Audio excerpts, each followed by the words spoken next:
So it's official, my friends, there is no going back now, which means, of course, some people are super mad on the internet and yelled at me this morning. Actually puts a smile on my face. I appreciate the fact you do care, but in a week's time, we are getting Gunther versus John Cena in John Cena's last ever match, and the tagline writes itself. Gunther said it at the end of this week's episode of Smackdown. It is basically the man who loves to tap people out against the man who for 20 plus years has lived by the motto of never give up. Is he going to give up in his final match and make people cry, or is Gunther going to be the one to be taken down? Sometimes I think doing the simple thing in wrestling is the best thing to do. And hello, if you could subscribe and do all that kind of stuff, I'd massively appreciate it. Thank you for joining me as well. And yep, we are going to talk about Smackdown, but mostly we get into Gunther versus Cena.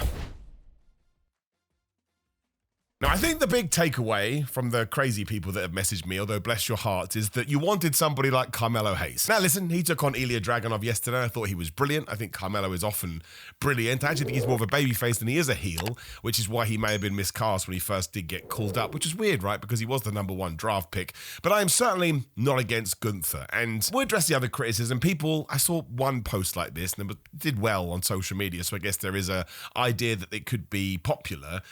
It's like Brock Lesnar versus The Undertaker, who, of course, Brock Lesnar beat the streak. Now, my issue with that is that I do believe Brock Lesnar beating the streak helped Brock Lesnar a lot. WWE rode that wave for 10 years, and anytime Brock Lesnar would come out, or anytime Brock Lesnar had a return, everyone was like, oh my gosh, I can't believe it, especially because we got to that SummerSlam match where he wrecked somebody like John Cena, which is why I think they did it again a few months ago, whenever the hell WrestlePalooza was, because they realized the equity and the stock they got out of beating the streak had finally died off. I know a lot of people in similar positions to me said the same thing. For whatever reason, Brock coming back now doesn't feel as exciting as it once did, mostly because that character has been not run into the ground, but it came to its natural end point.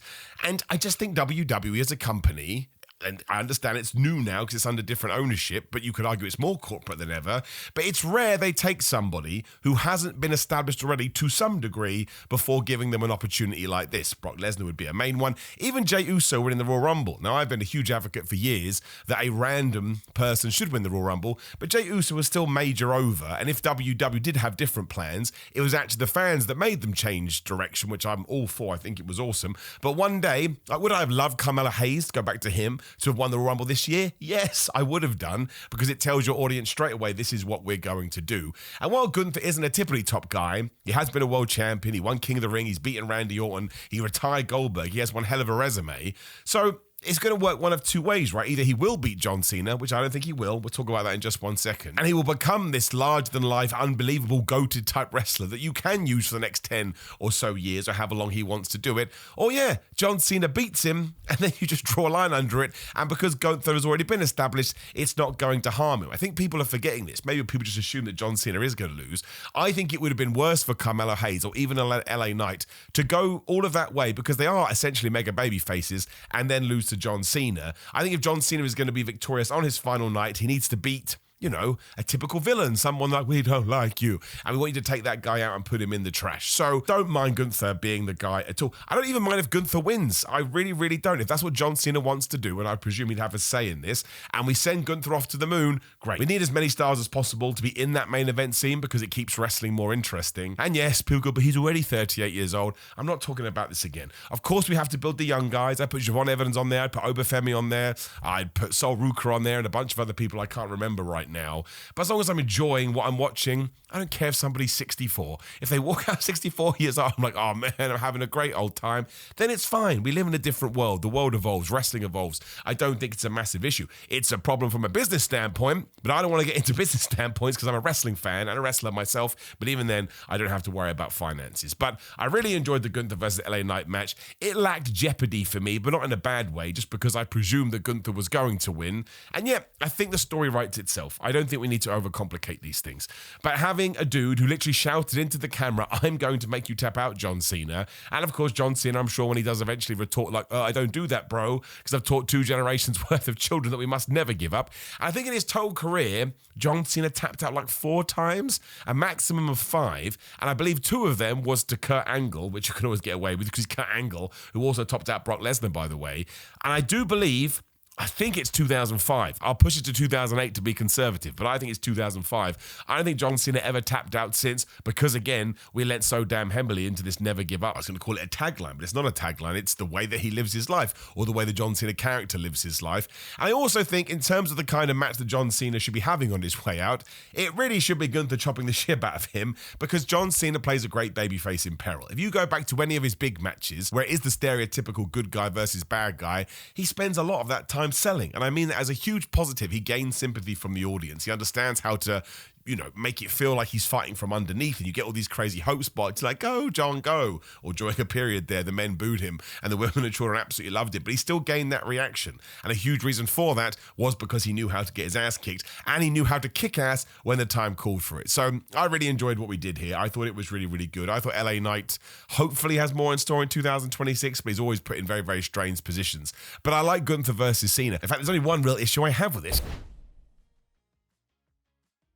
And that is, I would have loved a promo battle off between these two. Like, I'm sure Gunther will do something on Smackdown next week. He'll do the heavy lifting. But you can't put Cena back on the show when you've already advertised his last Raw and last Smackdown from a couple of weeks ago. I think, especially Cena, after watching his recent press release rounds, he's quite certain on this. I don't think he is going to come back. I mean, everyone does, I understand that. And things could change, and I certainly wouldn't begrudge him, because I think we only get one life, so you may as well take advantage of as many opportunities as possible. But he seems so steadfast, I certainly wouldn't bet that he would step back into a ring. So it would be great if you just got that one last promo off, which I guess is going to be now against Dominic Mysterio. You get John maybe hitting Gunther with a fine speech. Gunther, you can say anything to. It's like a brick wall. It's just going to bounce off him like bullets. And I'm glad we get to see Gunther do that, and he'll treat him with a certain amount of respect. Probably like the same way that he did with Goldberg, which again, let's go back to that. He retired Goldberg. Imagine he retires Goldberg and retires John Cena. He's going to have an amazing 2026, talking about wanting to put people on the top of the card. But it is a shame we're not going to get that, although I guess you could have Cena say something before the Saturday Night's main event match, although I can't really see that happening. I don't think there's a need for it.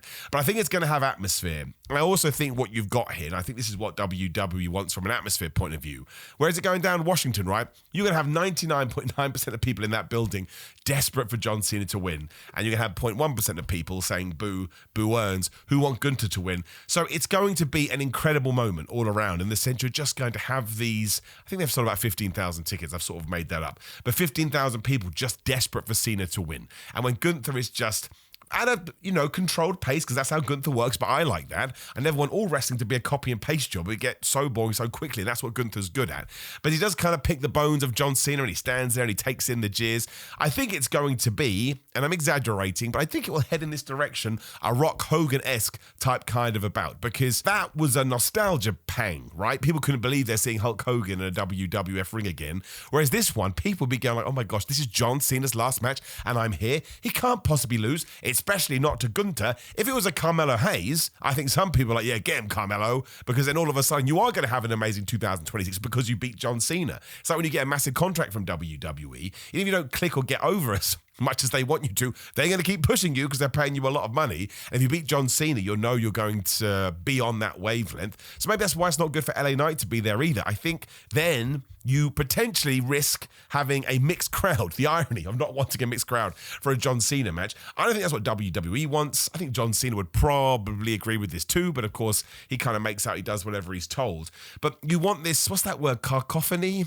That could be right, that could be wrong. I am a moron. Of just noise and supporting John Cena. And if he does win, that pop on the 1, 2, 3 when he gets his final LA, and actually, you know what? He'll tap Gunther out with the STFU, right? Which is totally fine. We've seen Gunther go to sleep before, so that actually protects him. That's happened before. It's not like, oh my gosh, I can't believe it. I just think it'll be amazing, and I think it will be a moment. I think the industry has changed. I don't think that John Cena needs to put over a young guy in order to ensure that WWE is going to be okay. It's going to be okay anyway. He was on the, is it Bill Simmons podcast? And I thought he was very mature when he said, by the Royal Rumble, nobody will remember me or be even thinking about me because the churn of wrestling is so strong. He's right to a certain degree because you get so much content, you can't really live in the past anymore.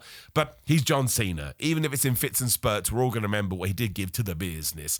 But yeah, we don't live in a world anymore where you have to create new stars by beating the tippity top star. We saw that in AEW with Sting. And now that we know it is Gunther versus John Cena, that to me says the reason we've gone in this direction is because John Cena is winning his last match. So you don't want want to do that to an LA Knight. You don't want to do that to a Carmelo Hayes. You don't want to do that to a Bron Breakker, right? Bron Breakker and Carmelo Hayes especially do not benefit from losing to John Cena, aside from the human side, which no one ever talks about apart from me, but I'm going to. How awesome is it to be, I don't know Gunther's real name, I suppose it is Walter, or if it was somebody else, then yes, that would be brilliant. But when we are looking at it from a story point of view, Gunther's going to kick his ass. John Cena's going to hit that AA at least 92 times, and Gunther will keep kicking out when he locks in that STFU. And I presume that Michael Cole will be on the call, shouting out, like, can you make the man that loves people to tap out, never give up, blah, blah. All that stuff we've already talked about. And when Gunther does, you're going to get a pop that is going to be one of the best pops of all time, or at least of the modern generation. And then John Cena, ironically, once again, will cut a fine speech, and we'll all be left with water coming out of our seeing devices, which means we were going to have a good time. I don't really know what people are expecting from John Cena's last match. Maybe they're convinced that WWE is going to make him lose. I don't think that. I think he is going to win. But I remember Revolution 2024 in AEW with Sting. It really got me. And I often go back to watch that because I am a massive nerd. And I think we're going to do it with John Cena too. And I think it's just going to be brilliant. And that's why I think Gunther, he can take it, right? Because he has been a world champion, because he has had a great 25, sorry. He has retired Goldberg. I think he's going to have a massive 12 months, to the point he can probably use this to actually tie into his character. I can't believe that guy made me tap out. I'm the tap out guy, and he made me tap out. I don't think it matters that Jey Uso did it before. I think people don't really have that long of memories anymore anyway. But when it all was said and done, and I really enjoyed LA Knight versus Gunther as well. I thought it was some great near falls, especially the BFT, when Gunther got his foot onto the rope, and the fact that LA Knight tapped out. I was a bit worried that he was going to go to sleep, because wrestling is obsessed with that in 2025, but he didn't. He tapped, because that's the story. Is John Cena going to do the same? And throughout the tournament, Gunther has kind of been doing that too, although did he beat Solo with a power bomb? Is that right? I can't remember. Once again, wrestling moves too quick. So you'll have to forgive me. I know Simon likes everything. No, he doesn't. If you actually watch my content, I'm always very honest and transparent, but if that's the line you want to run with, I'm totally fine with it. Just appreciate you being here. We'll do a proper predictions video. I think John Cena is going to win. And if that is the case, I think Gunther is the perfect opponent. And what an amazing story for Gunther as well. The guy a few years ago who didn't even want to be in WWE proper, was happy to be in WWE or NXT UK because he wanted to stay in Germany, I guess he was living at the time, or Austria. And now he's out in America, I suppose living down in Florida like all WWE wrestlers. And having John Cena's last match, I think that's cool. I think that's great. I think John Cena will win. And I think it'll be one of those moments we talk about for a long ass time. Otherwise, the rest of Smackdown was kind of overshadowed by this. Ilya Dragunov versus Carmelo Hayes was very good. I think Carmelo Hayes should probably win that championship eventually. Obviously, Tommaso Ciampa got involved. So we're going to get to that feud. Tama Tonga looked at Ilya Dragunov. US title is in a good position. If you could watch my video I did yesterday, I'd appreciate it. Just sort of having a guess about what we are going to do at WrestleMania 42.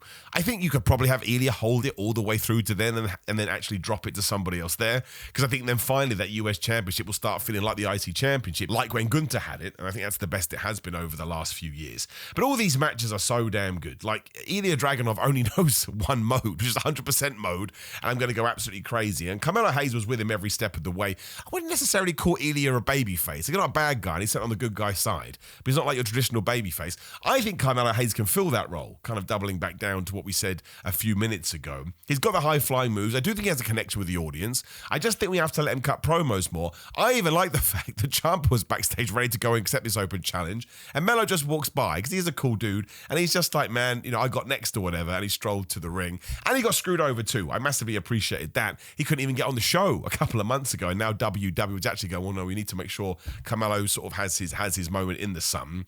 It feels to me like Tama Tonga's going to win this belt because he keeps getting in Ilya Dragunov's face, and we also had that segment with the Wyatts and the MFTs. And given how much stock I think WWE has invested in Solo Sikoa, which I'm totally behind because I think he's great, I think we're about to belt that whole group up. Solo comes out with his boys after this face-to-face and says, yeah, we beat Sami Zayn, made some very choice references to the Wyatt Six and said, everything he gave you, I'm sure you can figure it out, I'm now going to take from you as well. We got the big stare-off, we got the big brawl before Eric Rowan and Tala, I'm the tallest Tonga fought, with Eric Rowan being the last dude standing. I can't figure out who is the tag team of the MFTs. I guess it's going to be Jeff Cobb. I'm not calling him JC Madeo anymore. I guess it's going to be Jeff Cobb and Talatonga, because then Tangaloa can be the guy outside that interferes. WWE always needs one of them. Solo Sikoa could go after the US title. I don't know. I don't think he's going to be in a tag team. But the point is, if Tama Tonga is going to go after the US title, I don't think he would be the tag title guy too. So maybe he's not going to win. Because I'm pretty sure that it is JC Mateo / Jess Cobb and Tama Tonga who often do the championship matches. I don't know. I think I probably would do the switch. And I think when it comes to the Wyatts, we are going to have to do something different with them. Namely with poor Nikki Cross, who should be in the women's division, being an absolute terror and having great matches. Actually, that does tie in because I don't really understand what we are doing with the women's division on Smackdown. All the tag team stuff is absolutely phenomenal. I'm so happy that WWE is shining a light on this. I wasn't the biggest fan of Nia Jax and Lash Legend running in afterwards, but at least we got a proper winner. I think it's more that tag team has just been thrown together. I'd like them to have a bit more story time and a bit more promo time, especially for Lash, so she can establish herself to the main audience, because she's going to do great. But you get Kairi Sane versus Alexa Bliss, really good match. Oscar and Charlotte Flair being massive dickheads before Alexa Bliss gets the win with the sister Abigail that she caught off the insane elbow. Very cool. And yes, Nia and Lash run in and destroy everyone. But when you get to the women's championship and the US championship, I don't understand why we push these things together. We had Alba Fire versus Jade Cargill, and then Julia's out there and Kiana James is out there. Still don't really understand their relationship. And then Jade Cargill almost cheats to win. Now, I understand she's a heel. She used the interference and the distraction that was going on to boot Alba Fire in the face so damn hard and hit her with the Jaded. I think Jaded should just destroy people. Jaded, like she's called after her finishing move. Then she bumped into Meechin and B-Fab back week, much like we did a few weeks ago. Now she is going to have either the Meechin or B-Fab match. I don't mind her beating those two people, but I think it has to be in dominant form. Ironically, as we talked about earlier, like Brock Lesnar. That's how she should be killing people. It doesn't need sort of interaction or activity outside the ring in order to benefit from this. I just think Chelsea Green shouldn't be involved in this and should be having a feud with Julia, I suppose. But I'm not saying make it serious. Entertaining is the most important thing. But it just feels so wishy-washy. And again, I don't mind Jade going through a bunch of people, but I think eventually she needs a big feud at the end of this. I actually have no idea at the moment who it's going to be, which is very interesting. I find it absolutely mad that the women's tag team division is seemingly better than the singles division at the moment, but I am not going to complain, because again, you got Roxy and Raquel on Raw, you got Io Sky and Rhea Ripley, all of those that you can throw in. So it was good. I do kind of feel like even the US title open challenge, it all kind of felt like a tent pole or a step forward just to get to this main event of the John Cena tournament to see who was going to win John Cena, but it probably should be. John Cena retires a week today as I am talking to you. Everything should be about John Cena, because when he's gone, I think he's definitely gone. Really confused about the Damian Priest-Aleister Black feud as well, which apparently is never going to end. They both cut really good video promos here, but to justify it continuing, I do not know. Zelina Vega had a snake around her. I may have missed this, but it's really funny because she comes in wearing a snake, and her and Alistair are like, man, Damien, we're going to make you lonely. You're going to be so alone. You're going to be watching like sad sitcoms and crying, having pizza for one, dinner for one, alcohol for one. And then Rhea Ripley turned up in Damien's promo and said, nah, bro, I'll be your friend. I've always been your terror twin, mate. We'll take them on next week. The thing is, can you really end a feud in a tag team match? Maybe you can. I love Rhea Ripley. I think she's great. Well, I love all of them. They're so good. The promos are excellent. I just like, you set them on fire already, and now we're doing the tag team match, but I like it. It's a very interesting mixed tag, which WWE doesn't usually do, and Rhea and Damien together really do work, as do Zelina and Aleister Black for obvious reasons, but it was a little bit strange. I did like the Cody Rhodes stuff, actually, as we do wrap this up, because I have a terrible cold and my throat is absolutely about to go. The amount of sneezing I've done in between takes that you don't need to know about. I was a bit like, why are we going back to Cody versus Drew? And then thankfully WWE reminded me that he had beat him up on the bus, which is not a brand new cartoon on Nickelodeon. I just don't know what we do here. Drew McIntyre turns up, gets suspended again, or continue with suspended, and then Cody beats him up in the car, which is a nice bit of dramatic irony. He comes to the ring and he says, Nikki Aldis, please unsuspend Drew. When are we going to do this match? And surely Drew McIntyre needs to win. I've come up with this bizarre fantasy booking, which is, you should be annoyed by this. You should get mad and comment and go, Simon, you're an idiot. You should subscribe when you're down there and join my Patreon. Why not? You could do watch-alongs with me. Maybe that's why Randy Orton comes back. Wasn't he advertised for this show? It's all very weird what's going on with Randy Orton. But I kind of think that's how you do it. And then you kind of do a three-way between those two guys. It also feels really lame. And why would you do that before the Royal Rumble? That feels very, very strange. I'm just a bit worried about Drew McIntyre losing 3 title matches in a row. This is not going to be for the championship. I don't know. Cody was very good here. I thought he spouted the right amount of fire to get you invested for a feud that has been going on for a long old while. I do think the Jake of a 2 injury sort of messed this up a bit, but again, health and happiness before stupid professional wrestling. So yes, you're lucky you got Cody, who knows how to be like, "Brr, here we go." But if Drew loses, what the flub does he do next? Unless Jacob Fatu comes back. Actually, that's what they're going to do. Why am I coming up with random Randy Orton stuff? Jacob Fatu is going to come back and cost Drew McIntyre and be like, "You're the one that attacked me." Still don't know if that's good for Drew, though. I don't see how he ever gets back into the world title picture, but maybe it's an LA Knight situation. I think there's a few people that are mad about LA Knight from the John Cena stuff. I just don't think WWE sees him at that level. I'm not saying that. I'd be happy for LA Knight to be the world champion. I'd be happy for Drew McIntyre to be the world champion. I genuinely would be happy for a table leg to be world champion, which sounds stupid, but I think all wrestling companies can take more risks as long as the story that you've presented justifies it. I don't think you should do mad Vince Russo swerve booking, because that is the worst booking ever. And after a while, you're like, well, nothing's a swerve because everything's a swerve. But if you've actually come up with something that necessitates switching some championships around, just do it. It doesn't matter. Just see what happens. And you can always undo that stuff. Admittedly, I grew up on Steve Austin losing the belt, winning the belt, losing the belt. So maybe I'm not thinking properly. But I think after you've had Roman Reigns hold one for 1,316 days, and that was great, you can go the other way as well. Not just because, but it goes to show that we can tell different stories. One note I would like to make, given that these names have come up and a few people have screamed at me, I never said that I think CM Punk versus Cody Rhodes is a bigger match than Roman Reigns versus Cody Rhodes Part 3. Did I get that right? So on my video the other day, I said I'd much prefer the main event of WrestleMania 42 to be Punk versus Cody as opposed to Cody versus Roman Part 3. Nothing to do with finances or box office or marquee value. I've never seen Punk versus Cody, and that's why it feels bigger to me. I don't mean it feels bigger in the sense that, of course, Cody Rhodes is the face of the company, and of course, Roman Reigns is the face of the company. Shout out to that weirdo on Instagram who came and went, "How dare you, you clown, say that Cody Rhodes is the face of the company," even though John Cena did an interview this week and said, "Oh yeah, Cody's the face of the company." I get it. That feels bigger in a more general sense, but to nerd Simon Miller, who watched Cody Rhodes go through AEW, watched CM Punk go through to AEW, and have these amazing returns in WWE, the fact we haven't got that match means it speaks to me louder than seeing a third match between Roman and Cody, which of course would still be awesome. We talked about that in the video yesterday. It's a rubber match. It's one-on-one. It is the two biggest guys in the company. That's not a hard sell. That's super duper easy. I'm just worried that we're not going to get to Punk versus Cody soon, and wrestling's going to do that awful thing where it steals it away from me, and I don't want that because I need the promos, because once again, I am a geek. We've gone massively off-piste here. Just watch the main event of Smackdown. The rest is fine, but I don't think you need it. But it was a decent show. Now listen, you're going to disagree with me, which is awesome, which is wonderful. You can drop me a comment below and tell me why. Slap your head. Do not hit yourself in your eye injury that you did at Progress. That's live as well, actually, as we get to the pimping. If you go to hookedonwrestling.tv, you can sign up. It's super duper cheap. Watch Vendetta 3, and you can have what now a few people have said is one of my best matches ever. That's great, because usually people say that I suck. So go and watch it and support me and give me feedback. I got thick skin. If you hate it, that's fine. Just actually give me words that I can use. Just go, "You crap." All right, true maybe. Let me get better. Direct me in the direction you would like to see. Otherwise, like the video, share the video, subscribe. Go to patreon.com/SimonMiller316 if you want to join me with my watch-alongs. I enjoy doing them a lot. Otherwise, grillermind.com/Simon. You could Simon to get money off fitness supplements and ship worldwide. They're great supplements. Otherwise, I wouldn't talk about them. Simon316 on social media to come yell at me. That's all everybody does now, but it's fine. Pro Wrestling Tees, Cameo, and TikTok. Doing a lot of cameos at the moment, so if you want a happy holiday one, throw them my way. Always put a smile on my face. What a humbling position to be in. Have a great weekend. We do have the weekend off from pay-per-views, which is a blessing in many ways. I'll see you soon.